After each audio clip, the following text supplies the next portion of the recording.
Hello, everybody, and welcome to our eighth week together, our final week together.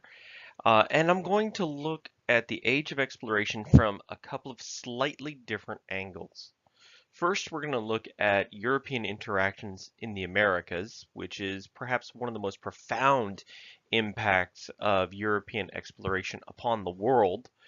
And we're also going to look at, are Europeans as unique as we may have thought when we think about the age of exploration? But first, I would like to address some controversies, particularly the controversy surrounding Christopher Columbus. Christopher Columbus is an Italian navigator and cartographer who was hired eventually by the Spanish crown to explore and find new routes to Asia to establish trade routes. The explorer Christopher Columbus was made an admiral of three ships, the Nina, the Pinta, and the Santa Maria, as we know, and has in recent years, rightfully so, come under fire for some serious controversy. Uh, Unfortunately, some of the simplified history of European exploration tended to ignore some of the darker aspects of Christopher Columbus. Most importantly, he came to the islands in the Caribbean, particularly Hispaniola, what is now the Dominican Republic and Haiti, and he engaged in slavery. He engaged in conquest, and after months at sea, he set his men loose and allowed them to rape and murder indiscriminately. And these are absolutely verifiable facts. He talks about his men needing to enjoy themselves after being at sea. And part of this comes from the fact that in order to crew his ship, which was actually considered a potentially one-way voyage, a suicide mission. The Spanish went through all the different prisons and jails that they had and offered criminals who had received life sentences or even death sentences a chance at a reprieve, that if they crew his ship, then they can go free.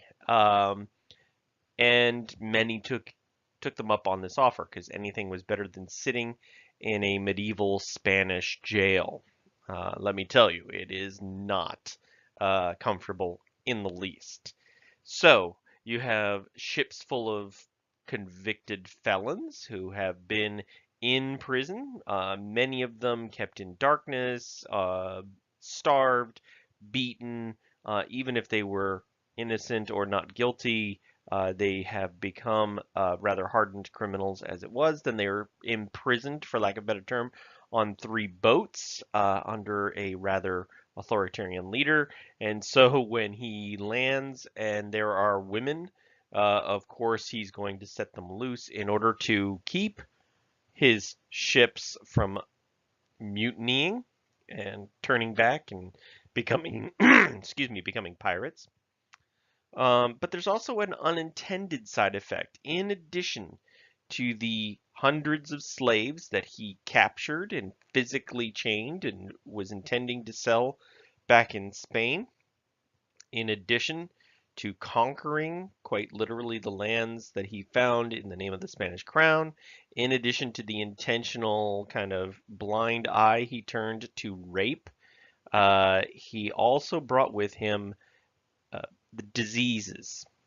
These diseases would play a role in other conquests of the Americas as well, because forget what you think you know about European technology. The rifle, yes, was an absolutely amazing invention for the battlefield, but the firing rate was extremely low and its accuracy wasn't that great. And on top of it, even if it was a really good firing rate, even if it was a really accurate weapon, there were not nearly enough Europeans to overwhelm the literally hundreds of millions of American tribesmen and women who lived in the Americas. the thing that undid most of the population of the Americas and led to what has been referred to as the genocide of Native Americans largely was disease. Diseases such as smallpox, scarlet fever, yellow fever, and of course the plagues that had come through Europe in about a century before were completely unknown in the Western Hemisphere, and so they ravaged the Western Hemisphere. A conservative estimate of how many people were killed in the decades following contact with Europeans is somewhere in the neighborhood of 75% mortality. Some of the more liberal estimates put it higher than 90% mortality rate. You have all these diseases hitting Native American tribes who had no history of immunization. And so it was like a match lit in a barn full of straw. It just went through like a wildfire. So there is some controversy and there is a lot that can be pinned on Columbus. But there's also some that are unintended side effects. Even if Columbus had shown up and traded peacefully with the Taino natives in Hispaniola, there probably would have been a nearly equal amount of devastation. But what is controversial is his sanctified image as this discoverer of the Western Hemisphere, of bridging the old world with the new world, and so on and so forth. And that is a complicated legacy, one that's been oversimplified. We need to talk a little bit about some of these terms as well before we go on. There used to be a belief that oceans were barriers between continents. But in the age of exploration, that actually becomes an asset. Those oceans become an asset. And so you get a way of interpreting history through the lens of looking at bodies of water and the countries and societies they connect, such as the Atlantic world. The Atlantic world are the countries, cultures, and societies that are connected by the Atlantic Ocean, those in Africa, North America, South America, and Europe. We also have a term called mercantilism. Although never truly implemented on a grand and perfect scale, mercantilism is essentially an economic system in which colonies feed the home country, what we call the metropole. The colonies provide raw resources to the metropole. The metropole refines those, turns them into finished goods, and then sends them back to the colonies where they are a captive audience and they provide money for the metropole. So in addition to taxes and products and lands, they also provide a market, and that is mercantilism. It's not a perfect system, and it has a lot of holes in it, and we'll look at a little bit of that maybe. A plantation system is also important to the European colonization of the Western Hemisphere. The plantation system is essentially a large agrarian concern with one landowner who owns a lot of land and either employs or enslaves workers to work that land. It typically is a monoculture, usually growing only one type of crop that is extremely profitable, and often a cash crop. What is known as a cash crop? In other words, you grow it only for money. You can't grow it for food. You can't grow it for clothing. And so that cash crop monoculture is extremely profitable. So a good example of this would be would be tobacco. Tobacco farms are extremely profitable in this period. They're also not edible. Don't eat tobacco. Don't eat raw tobacco leaves. Just don't. Okay. This leads to something called the Spanish Main, or the main area in which the Spanish concentrated. It is the Caribbean and Gulf of Mexico that houses most of the major Spanish cities in the Western Hemisphere. It allows the Spanish to create a very efficient system for exploiting the natural products that are, excuse me, that are available in the Western Hemisphere as well as able to be grown in the Western Hemisphere. So sugar, cocoa, vanilla, nutmeg, tobacco, cotton, all these sort of products are very easily grown in these environments. And also there happens to be a sustained trade wind that allows for the very systematic and kind of almost machine-like exploitation of these ports by merchants. Finally, we're going to talk about one of the ways that human beings arrived in the Western Hemisphere, because, again, one of the controversies about the discovery of the Western Hemisphere, which is a loaded term, is that humans were already there, which is true. And one of the ways that they got there, at least the theory, is wave theory, that there were waves of immigration into the Western Hemisphere in prehistoric period. That it used to be the predominant theory was the land bridge theory, that there was this icy bridge up by Alaska called the Bering Strait Land Bridge, or the land bridge theory. And this theory held that Asiatic peoples following creatures that they were hunting just kept right on going and found themselves in the Western Hemisphere. And then when the Great Ice Age, the last Great Ice Age, ended, humans were essentially trapped there. Well, there's some complexity to that in that archaeological evidence has uncovered proof that maybe it wasn't quite so predictable and samey as the land bridge would have us think. So the New World or land bridge theory of migration was that the Eurasians came across that land bridge from Northeast Asia, like the Kamchatka Peninsula and Siberia, into the Northwest Americas through the Aleutian Islands and Alaska. During the Ice Age, the sea levels were much, much lower, exposing a lot of land that humans could use. And a lot of times when we think of land bridge, people think of someplace very narrow or maybe ice covered, and that may not have been true. I mean, yes, it may have been ice covered or it may have been very icy, but it wasn't very narrow. This is dozens of miles, if not scores of miles across.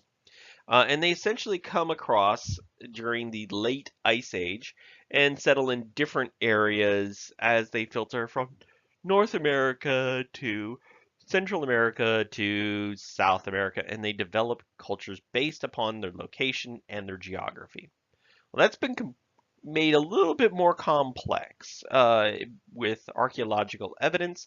It seems actually that it was a much more narrow period in which humans came to the Western Hemisphere, and that they seem to have come through a variety of means, not just the Siberian land bridge, which there is ample evidence of happening, but also through island hopping, and that they not only came through Siberia, but also through Asia and the Pacific Islands as well. And that it seems more likely that there was some coastal hugging going on in those boats, in those little outrigger canoes, and that there may have been actually some counter migration. In other words, from south to north. So if we were still adhering to the land bridge theory, why would you move back north if you were finding better lands to the south? Why would you start in the south and seem to progress northward? So this is what the different theories look like, the land bridge theory as well as the island hopping or wave theory. So we need to forget a few things before we start talking about Native Americans. When we say Native Americans, we are literally talking about two massive continents, roughly half of the landmass on the planet. So we can't say that there's any one Indian culture or Native American culture. Native American tribes are not homogenous. Even close neighbors have some very different worldviews, languages, practices, cultures, you name it. And so there's great variety among even the local neighbors. We also have to forget this concept of innocence. There tends to be a trend in settled societies that we look at less sophisticated societies as more innocent, that they are like the first people to leave Eden, and that they're walking around without malice, without knowledge of the world, and that sort of thing. And this is a very paternalistic point of view that was reinforced by missionaries. Missionaries, of course, were coming to Native Americans, Native American tribes, and converting them to Christianity, a version of Christianity. And part of the reason they were able to do so is because they were getting sponsorship. They were getting money to do so. And in order to make the people who have money more sympathetic, they had to kind of fudge the details a lot. They couldn't talk about some of the voting rights and some of the complex governmental structures and some of the technologies that some of these Native Americans had. They instead had to paint them as naked savages, innocent of the world, ignorant of the world, and here we are bringing civilization to them. There's also a self-serving message in that too, in self-aggrandizing the movement of missionaries. So the reality was Native American tribes can be incredibly sophisticated. They were steeped in math, astronomy, medicine, geography, architecture, art. They had some very sophisticated societies. We also have to forget this closer to the earth or eco-friendly, which is kind of a 20th century version of the innocence that all Native American tribes knew instinctively how to live with their environment, that they were sustainable, that they were peaceful, that they were eco-friendly or whatever like that. The reality is some tribes were. Absolutely. Just like medieval Europeans were much more in tune with the natural cycle of the world than modern Europeans are. We tend in North America to think of this as being more sustainable or more green or whatever. The reality is some tribes were that way, but many tribes engaged in things like cannibalism, human sacrifice. They polluted their environment and had to move away. It led to the rise and collapse of empires.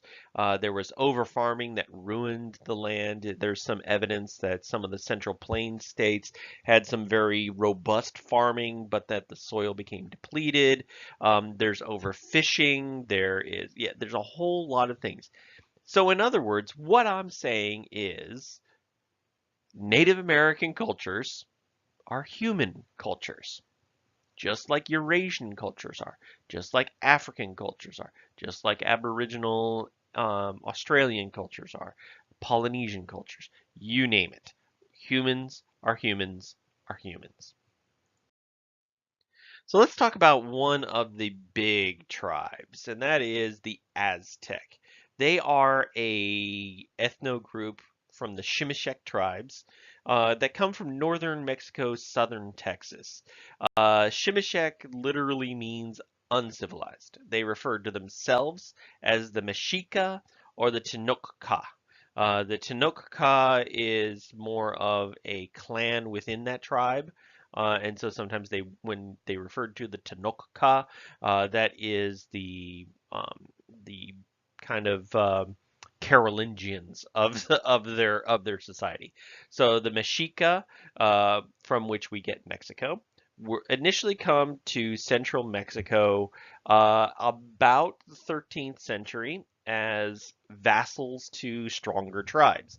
They were used as cannon fodder. They were the warriors. They were hired as mercenaries, partly because of their vicious reputation. They also had a very unusual religious practice and belief system. And that was that the world was actually hanging by a thread, that the world should have ended, but that the gods intervened because they didn't want to see the end of all life on the planet. And so when the gods intervened, they drained themselves of almost all their godly blood and all their godly essence.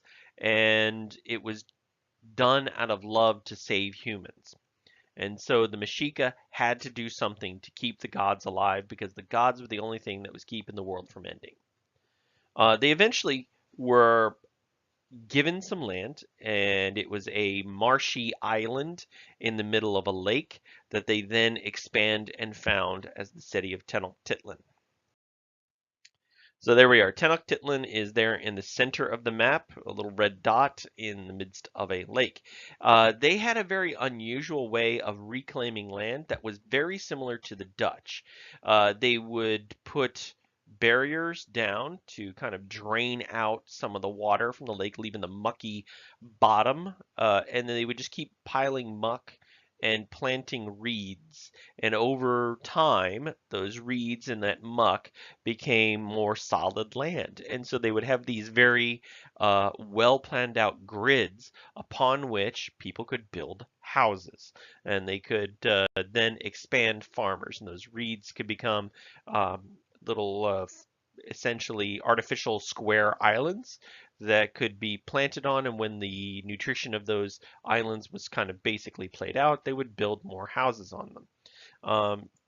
Tenochtitlan was a very well planned, very well organized city. In fact, when Europeans first saw it, they thought it looked a lot like Venice because there were a lot of canals. That's how people got around. They got around through canoes, and they would basically go from house to house. That's not to say that they didn't have roads. They absolutely did. They had very well organized roads, and all of it was because Aztec culture centered around warfare. There were divisions within the Aztec society based upon your contribution and your usefulness in the prosecution of war. And also, sitting on top of that war caste was the religious caste that kind of helped keep the warfare thing going. And so you have these divisions of warrior castes. You could be a low caste person, somebody who is born as a farmer or something like that, and you've decided or had a calling or maybe were drafted into the fighting. And so maybe you start off as a low-born Ketchike. Ketchike were basically cannon fodder. They were the first ones in. They hit and were there to absorb a lot of the blows of their enemies. Maybe you were better born. Maybe you were the son of a captain, and so you were an eagle warrior, or maybe you were the son of a general and you became a jaguar warrior. Those were the elite warriors. And the focus on warfare, unlike in European warfare, was not on killing as many as you possibly could, at least not right away. It was on capturing prisoners, on being able to disable your enemy so that you could capture them and return them to Tenochtitlan or one of the other city-states of the Aztec Empire. The reason why is first, it takes more skill to be able to capture somebody who's trying to kill you rather than to kill them. Killing somebody is easy. It is way too easy. Actually, humans are incredibly fragile. And you turn them over as a sacrifice to the gods. And this showed your piety. And of course, we'll talk about the bloodthirsty nature of the Aztec religion in just a moment here. Uh, the technology of these Aztecs are actually fairly sophisticated. Now, the Aztecs lived in a region that there was a lot of obsidian. Obsidian is a volcanic glass. It's black. It's also can be extremely sharp.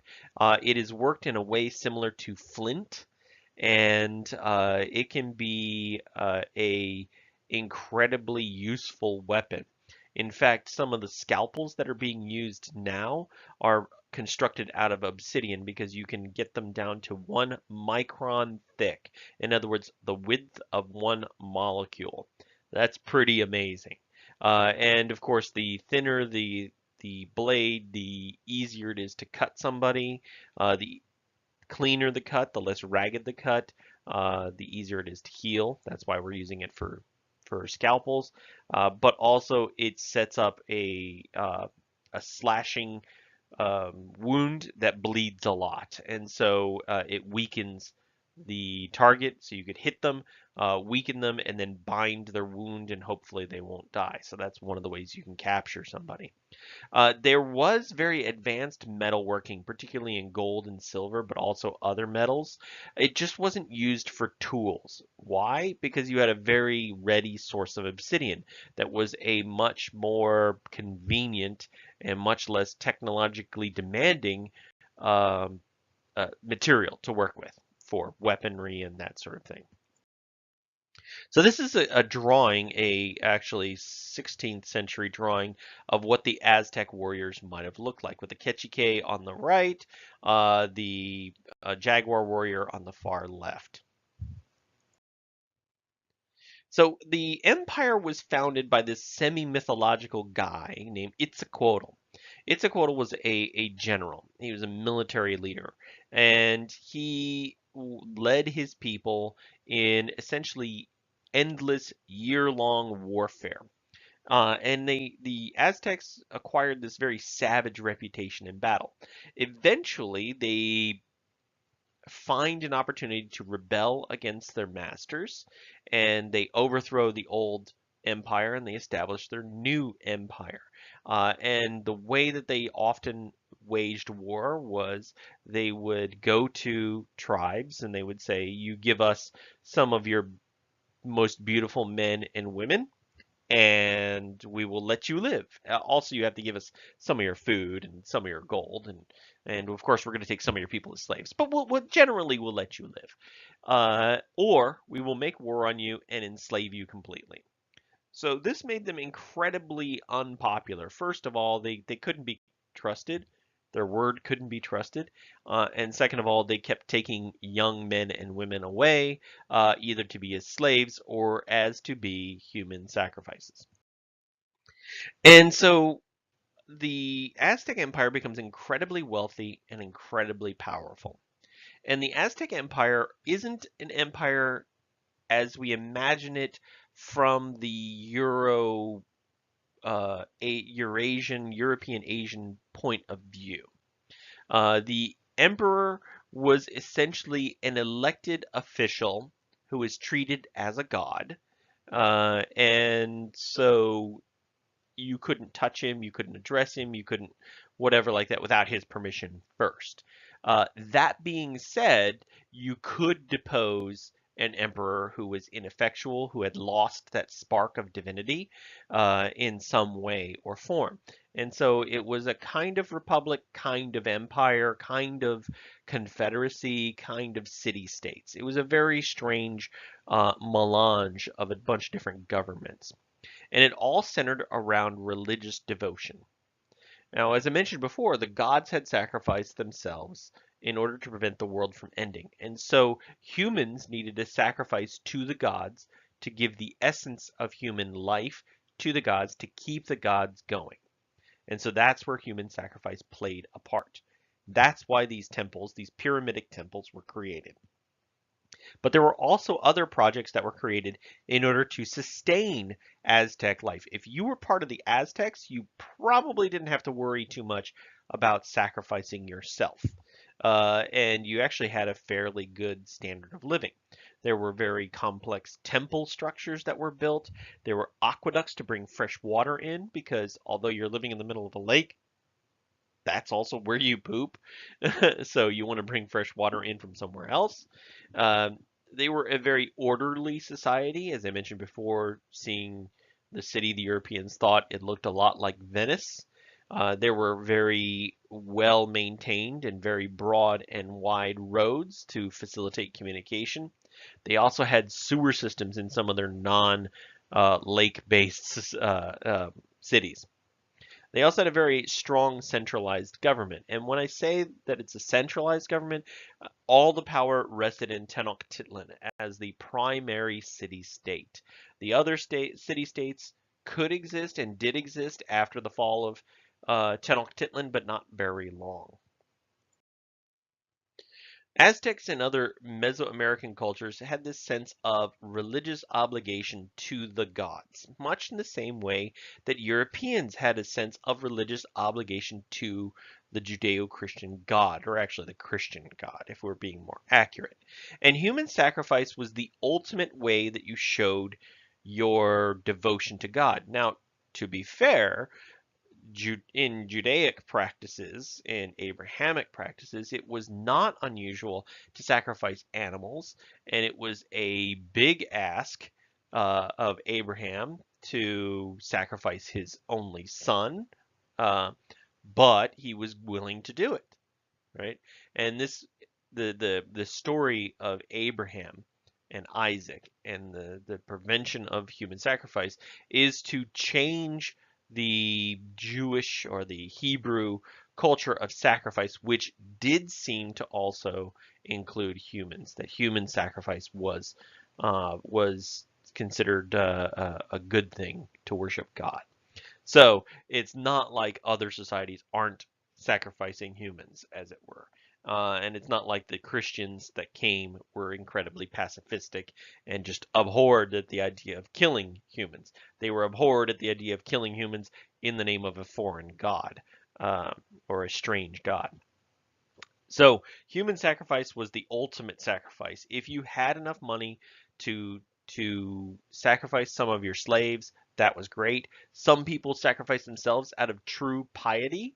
This wasn't a one-way deal, by the way. Often, if you volunteered to sacrifice, you weren't sacrificed that year. You were sacrificed months down the road, or maybe the following year, during which time you were lavished with gifts and luxuries, and you lived a great life until the time of your sacrifice. And then you willingly went to the sacrifice and died.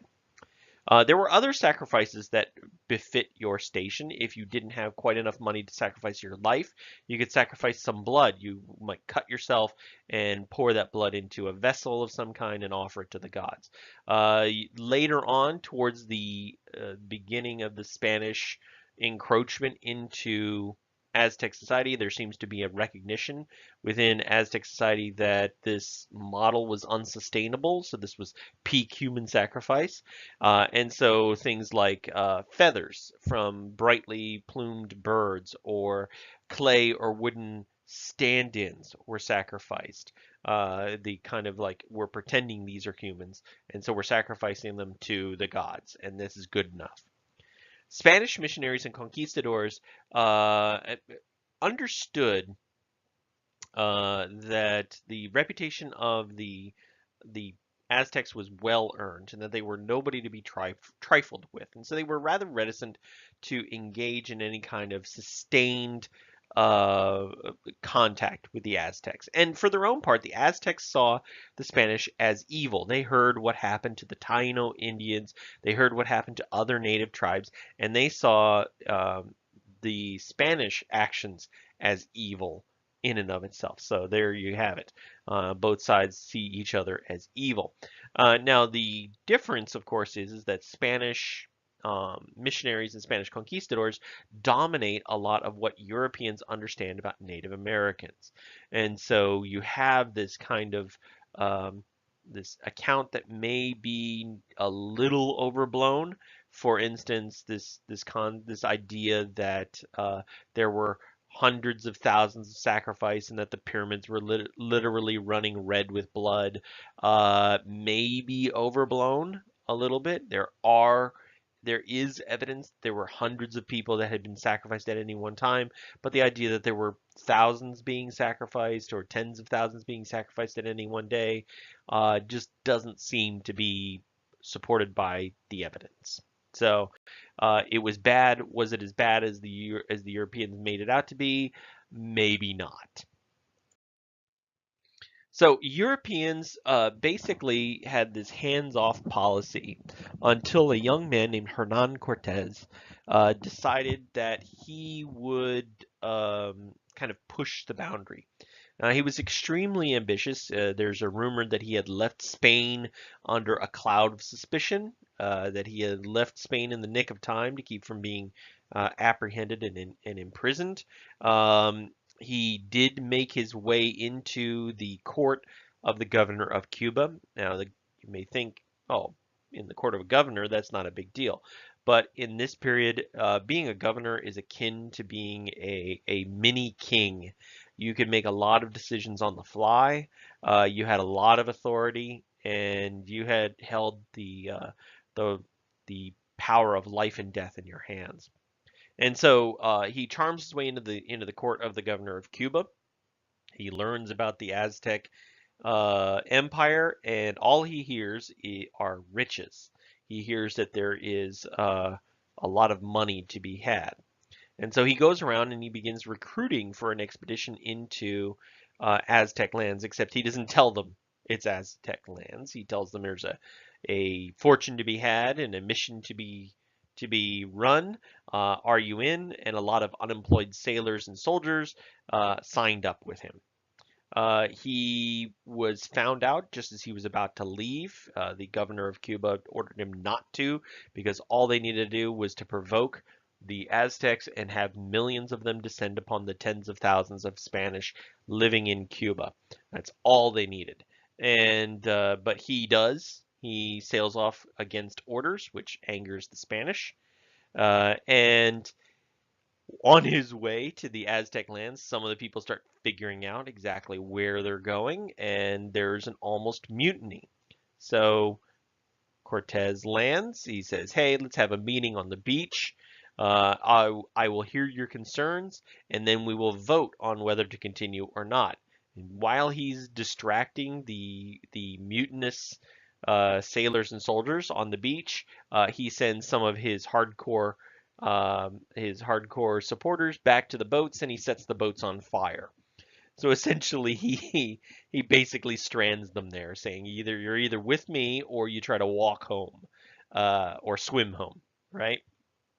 He then goes around cultivating allies, and that's one of the secret hidden histories of the Spanish conquest. Now they talk about, and I will touch on Hernan Cortez having only a few hundred men with him and a few dozen horses, and they collapsed this massive, massive empire. Part of it was because he had eventually cultivated enough allies that he was able to field 30,000 native tribesmen against the Aztecs. So it wasn't just the Aztecs were just completely awed and scared of horses and guns, which they were, but not to the point that the tens of thousands of soldiers that they could muster in an instant would have been dissuaded by a few hundred Europeans, especially with its low fire rate and accuracy as muskets had at that point, or actually matchlock rifles. So Cortez eventually does make his way to Tenochtitlan, and Cortez and his followers were essentially greeted as equals because Montezuma II was curious about these Spanish. He saw them as a kind of demons made flesh, and he thought maybe that they would be the end that the gods had been trying to prevent, and so he thought maybe by appeasing them they would go away. The Aztecs were aware of the Spanish, and the Spanish were aware of the Aztecs. And so there was an exchange of gifts. Cortez receives gold and jade idols, and Montezuma receives pearls and glass, these different glass objects. Now you may think, wow, Cortez got off cheap. I mean, he gave basically something from Bed Bath and Beyond to Cortez. I'm sorry, to Montezuma. But glass is a very fickle material and it's very difficult to work with. Yes, you can melt sand. It's very easy, but to shape it and allow it to keep its shape without shattering, you have to bring the temperature down. It has to kind of anneal. It has to kind of solidify at a certain temperature. So you can't just go from hot glass to just setting it out because then it shatters. That just doesn't work that way. It takes like several hours to maybe even days to cure. So this is a very labor-intensive product that would have been very expensive in Cuba and almost unheard of, and perhaps maybe even unheard of to the Aztecs. So it's a very rare and precious gift. Cortez meets Montezuma on November 8th, and he and his men are kept in a very cloistered area of Tenochtitlan. Um, the entire time, his translator is telling him they're basically figuring out a way that they can kill you and sacrifice you to the gods, to appease the gods. And so eventually, Cortez captures Montezuma on the 16th of November and demands a room full of gold for the release of their emperor. Oh, and also he wants them to convert to Christianity, but the gold is the most important. That's that was essentially the hierarchy of his demands, because conversion to Christianity wouldn't keep his near rebellious soldiers and sailors in line. Gold would. While negotiating, he learns that the governor of Cuba is sending an expeditionary force to come arrest Cortez and to make apologies to the Aztecs. And Cortez basically says, "No, that's not going to happen." He takes Montezuma with him, and eventually surrounds the expeditionary force, because remember, he's been spending time cultivating allies, so he's able to ambush them and eliminate most of their leadership, and now he has a bunch of trained soldiers in his burgeoning army. So Montezuma is kept in chains and treated as a prisoner. According to Cortez's account, he was killed by his own people, that they shot arrows at him and killed him. And this is entirely possible because Montezuma had now become a mortal, and had lost his divine spark. It's also possible that Cortez killed Montezuma because now Montezuma is worthless. He's not an emperor anymore. So now he's reinforced by professional soldiers, and they return to Tenochtitlan to conquer. So why did the Spanish succeed in such a brazen attack? Why did a few hundred soldiers and even 30,000 allies, why were they able to topple the Aztec Empire within about a month? Part of it was technology. Um, Obsidian was extremely brittle, and it didn't work well against the steel breastplates and helmets that the conquistadors wore. So the steel was much more protection than the Aztecs were used to. But that doesn't mean that you couldn't kill a Spaniard. Um, the other big factor was disease, the spread of smallpox. Essentially allowed the Spanish to exploit the weakness of these societies. A lot of healthy, strong warriors were struck down and killed or left weakened by these diseases. And so within 2 years, the Spanish have completely wiped out the Aztecs. Their actual central society had collapsed within a couple of months. As I mentioned before, it was a very strong central government with Tenochtitlan as the capital. Tenochtitlan collapses, leaving some of the other city-states in charge, and they're kind of an ad hoc kind of government that eventually loses people as the native tribes, the other opponents and tribes oppressed by the Aztecs, rise up. And so you have the devastation of European presence on the main Central American isthmus.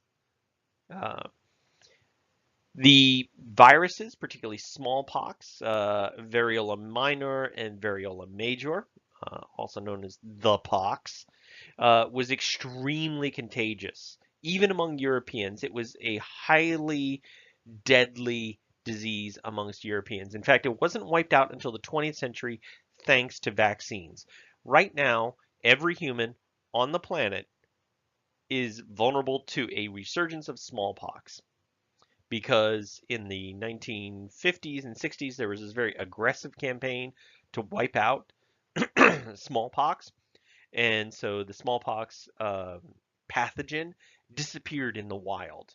There's a few samples left in labs all throughout the world, and so and they're kept in very closely controlled environments to prevent their escape, because if the smallpox virus escapes, it will ravage human society completely.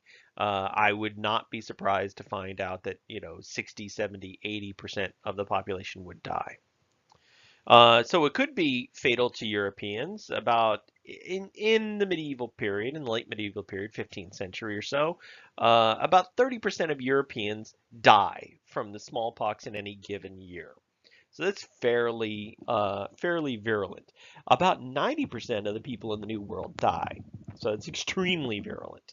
And the incubation period is really kind of hit and miss depending on which um, which virus and which mutations that virus had. So it could manifest in as soon as a week, or it could take nearly half a month to manifest. So you could be sick with this virus, feel fine, go around, see your friends, talk to people, tell them, hey, the Spanish are coming, the Spanish are coming, the Spanish are coming. And then 2 weeks later, you begin to kind of feel a little sick, a little under the weather. And then next thing you know, you've got these pox, these blisters appearing on your skin. And guess what? You've already spread the virus to however many people you met over those past 17 days. It was essentially the secret ally that allows the Spanish and other Europeans to defeat larger American civilizations. And this is true when Francisco Pizarro goes against the Incas. The Incas are ravaged by smallpox. This is true when uh, English and Dutch begin to settle in North America. It's true when the Russians begin to settle in Alaska in the 17th century. It essentially is the small uh, hidden ally of the Europeans.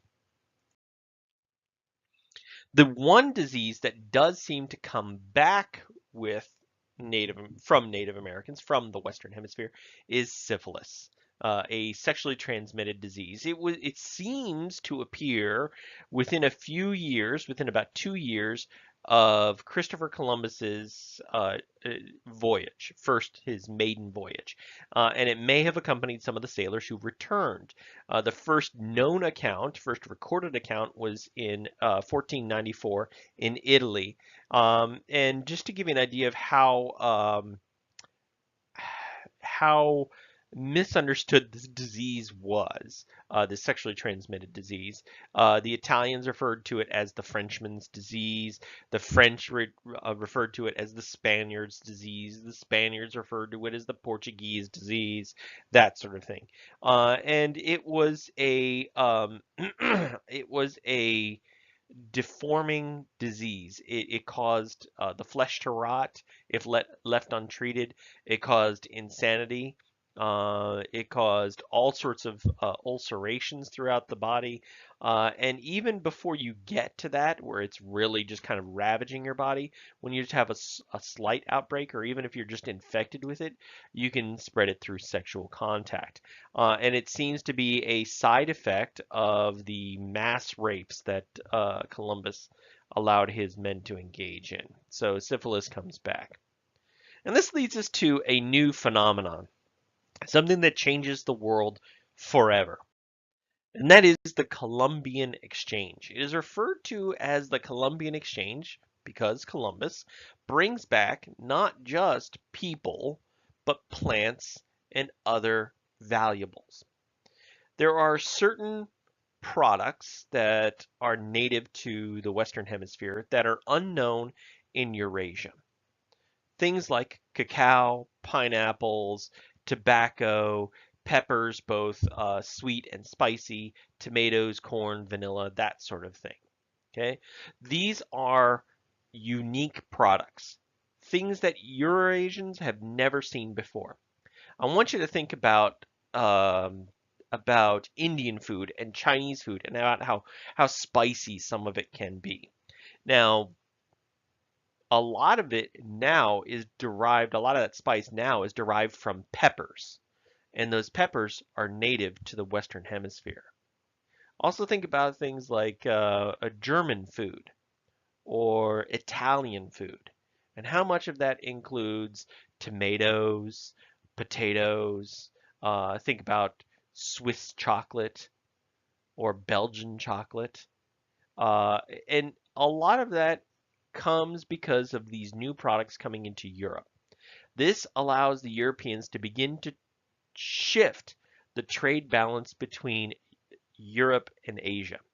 Prior to this, a lot of the luxuries, things like spices, sugar, um, porcelain, silk, dyes, they all came from Asia to Europe. The only thing that Europeans could offer was money in exchange for that, because things like wool, which keep people warm, it tends to be a very good insulator, isn't really necessary in Asia very much. So it's not as needed a product. Plus, it's fairly common. Sheep have been cultivated and goats have been cultivated throughout Eurasia for tens of thousands of years. Well, what other things do they have? Well, they have herbs. Well, herbs are herbs. Garlic is garlic, for example. You're going to find garlic no matter what. Basil is basil. There's nothing really amazing about that. So the Europeans really didn't have any native product that was a luxury. Now they have access to luxuries, things like tobacco, cacao, and vanilla. These are luxuries. They also have new foods that come back. Things like potatoes, which have more calories and more nutrition per square inch of soil used than pretty much any other product. Things like corn, things like tomatoes. These change the Eurasian diet profoundly. Also, the Western Hemisphere gives the Europeans a new ecosystem in which they can cultivate some of these luxuries, things like sugarcane or coffee beans or olives or um, or citrus fruits.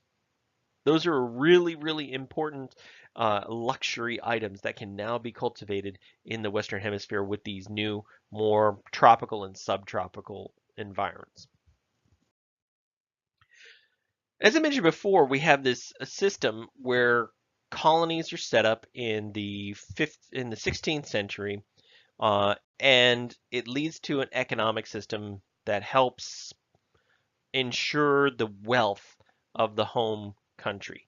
European countries become more and more wealthy, initially because of the plunder that is brought back from the Western Hemisphere, from the Aztecs, from the Incas, from the Mayas, and all these different societies, but also because of the wealth in raw materials and natural products, silver, gold, um, in addition to those agricultural products. And so we have this mercantilism system that's put in place. Essentially, the Columbian exchange is the movement of peoples and pathogens and plants and animals back and forth across the Atlantic. And it's mercantilism that allows this to happen. You have people shipping stuff from from Europe to the Americas and from Americas to Europe, typically in a kind of monopolistic sense, but not always. And this may make you think of things like the oversimplified triangle trade. And yeah, there's a generally triangular kind of feel to it if you include both North and South America as a single end destination point. It's actually much more complex, as you can see. There's a lot of movement around. So the system is far too complex for a triangle trade model. And the exchange is more than just goods. There's people, but there's also ideas, like the um, uh, the Renaissance understanding of medicine. There's religious practices that spread and promulgate back and forth. So there's some native religious practices that do find their way back to Europe. There's some African practices that find their way into the Americas and into Europe as well, and food choices as well. So by 1494, towards the end of our time period, Spain and Portugal are competing um, for colonies and for trade overseas, and it leads to a treaty that is signed between the Portuguese and the Spanish, called the Treaty of Tordesillas in 1494. It's brokered by the Pope and essentially splits the world with a big line right down the middle, allowing Portugal to have Brazil, and that's about it, in the New World, and Spain gets the rest of the New World or the Western Hemisphere, at least theoretically. This allows for a near monopoly on plundering and on setting up plantations, but eventually other societies like the French, English, and Dutch ignore that treaty and ignore the authority of the Pope and begin setting up little enclaves in the periphery of the Spanish Main, particularly in the Caribbean, the Virgin Islands, and of course in North America. Famously, Europeans and others came to China seeking these exotic materials. And I have a question for you. Do you think that China ever explored the outside world beyond its borders? Why do you think that, or why don't you think they did? They had lots of luxuries like porcelain and teas. So why go searching abroad? Everybody's coming to you. You don't need to go looking, right? Well, yes and no. Before Christopher Columbus set off to find a trade route to China or to Asia in general, there was a Chinese explorer named Zhang He. Zhang He was a 15th century explorer who chronicled his visits throughout Southeast Asia, India, the Middle East, and Africa between 1405 and 1433. There's even some inference that they may have sailed to the Americas and explored the western coast of South America and Central America. And Zhang He's exploration was actually far more impressive than Christopher Columbus's. It wasn't just a small ship. He set off with 300 ships in a massive armada, carrying 28,000 men, enough to fight an entire city. And in fact, sometimes that's what happened when the Chinese showed up in ports, say in India or in Arabia. They often showed up with the threat of violence.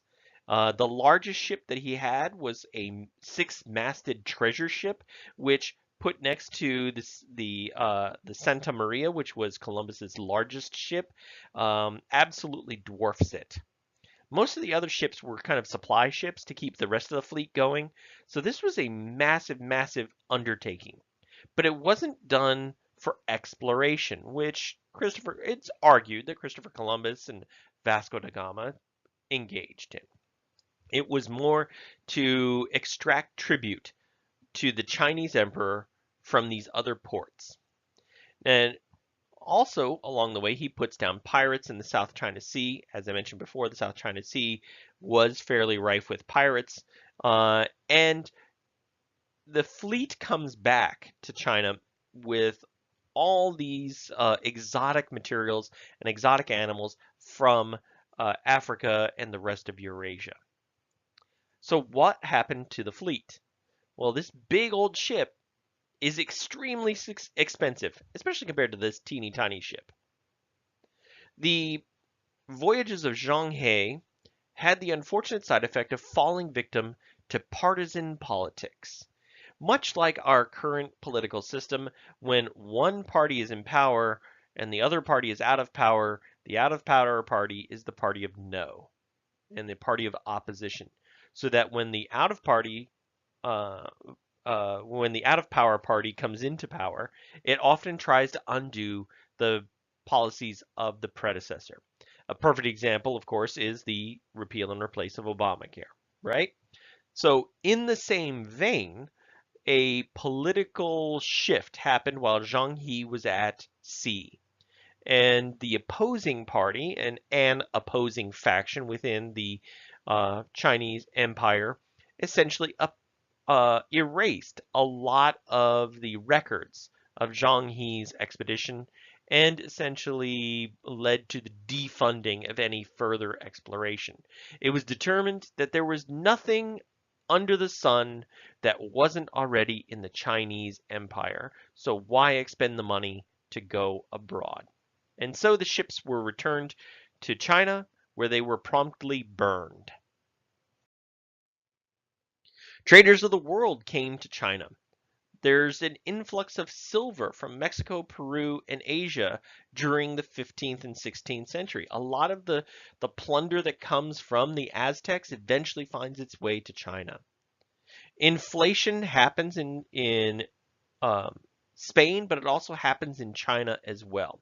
As land becomes more expensive, food becomes more expensive, and necessities become more expensive, and wages stay basically the same. The Mongols aren't also completely gone. There's a very real possibility that they could get their act together and reinvade.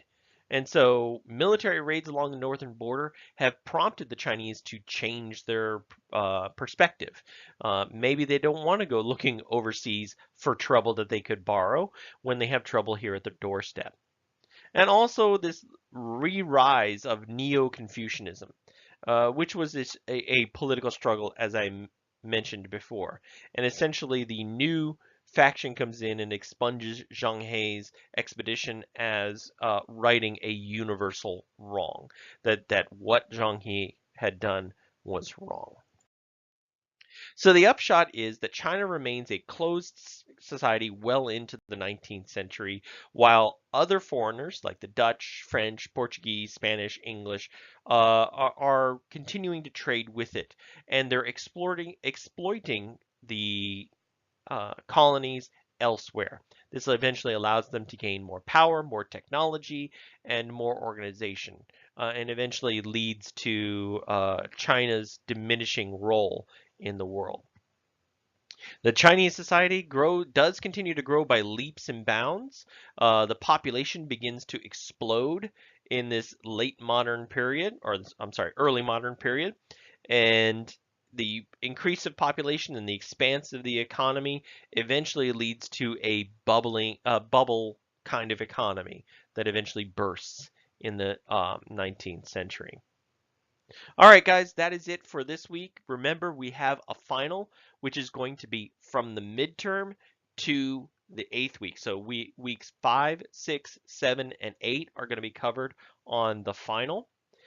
If you have not already submitted your Inferno report, please make sure you get it in. I will dock a few points for it being late. It really should have been in by Sunday. And I want to thank you for a great 8 weeks together. I really enjoyed reading your guys' comments in the discussions as well as your essays. And I hope you have a great rest of the semester, and maybe I'll see you in another class.